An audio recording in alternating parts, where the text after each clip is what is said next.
आज हम पढ़ेंगे कार्यपालिका। किसी भी राज्य में शांति और व्यवस्था बनाए रखने के लिए और उस राज्य के सामाजिक और आर्थिक विकास के लिए कानूनों का निर्माण किया जाता है। व्यवस्थापिका द्वारा बनाए गए सभी कानूनों और नीतियों को व्यवहारिक रूप देने के लिए एक कार्यपालिका की रचना की गई है।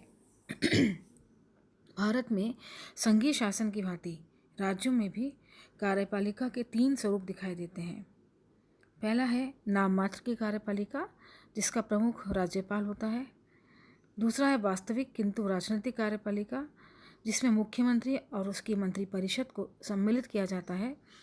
और तीसरा है वास्तविक किंतु प्रशासनिक कार्यपालिका, इसमें समस्त लोक प्रशासन और उसमें काम करने वाले सभी कर्मचारियों को सम्मिलित किया जाता है। कार्यपालिका अर्थात शासन प्रशासन के कार्यों को क्रियान्वित करने वाली संस्था, जिसके राज्य स्तर पर राज्यपाल प्रमुख होता है।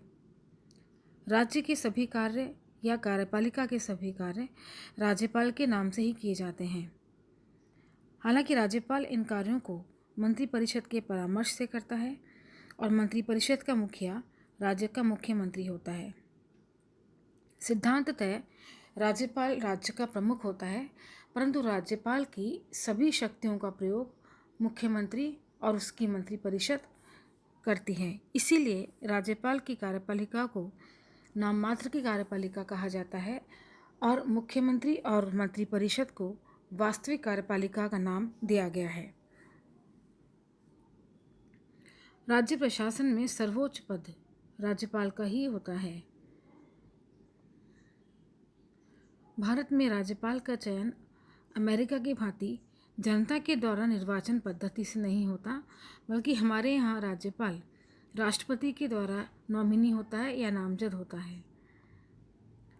पूर्व में राज्यपाल को राज्य प्रमुख कहा जाता था, परंतु 1 नवंबर 1956 से राज्यों के राज्यपालों के राज्य प्रमुखों को राज्यपाल कहा जाने लगा है। भारत के संविधान में अनुच्छेद 153 के अनुसार प्रत्येक राज्य में एक राज्यपाल होगा। 2 या 2 से अधिक राज्यों के लिए भी एक राज्यपाल हो सकता है। संविधान में राज्यपाल स्वयं या अपने अधीनस्थ अधिकारियों के माध्यम से शक्तियों का उपयोग करता है। संविधान के अगले अनुच्छेद 157 में किसी भी व्यक्ति को राज्यपाल के रूप में नियुक्त किया जा सकता है, परंतु उसमें कुछ योग्यताएं या अर्हताएं होनी चाहिए, जैसे कि वे भारत का नागरिक हो, वह 35 वर्ष की आयु पूरी कर चुका हो, संसद या राज्य विधानमंडलों के किसी सदन का सदस्य नहीं हो और वह किसी लाभ देने वाले सरकारी पद पर कार्यरत ना हो। यदि कोई व्यक्ति राज्यपाल पद पर नियुक्त किया जाता है और वह किसी विधानमंडल का सदस्य है, तो उसकी राज्यपाल पद पर नियुक्ति होने से पूर्व उसे अपने पद से त्यागपत्र देना होता है।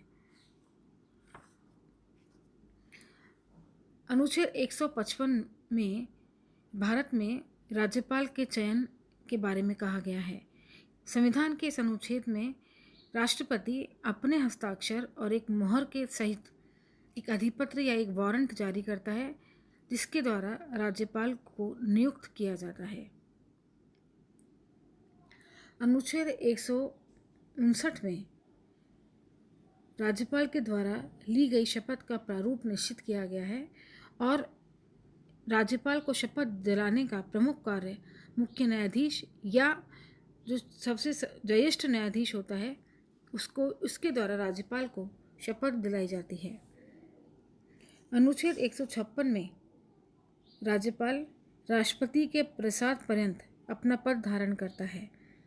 सामान्यतः यह कार्यकाल 5 वर्ष का होता है, किंतु राष्ट्रपति कभी भी राज्यपाल को अपने पद से मुक्त कर सकता है, लेकिन राज्यपाल को हटाने के आधार और उसकी प्रक्रिया का संविधान में कहीं कोई उल्लेख नहीं है। व्यवहारिक स्थिति यह है कि केंद्र और राज्य में विपरीत राजनीतिक दलों की सरकारें गठित होने पर राज्यपाल हटाए जा सकते हैं।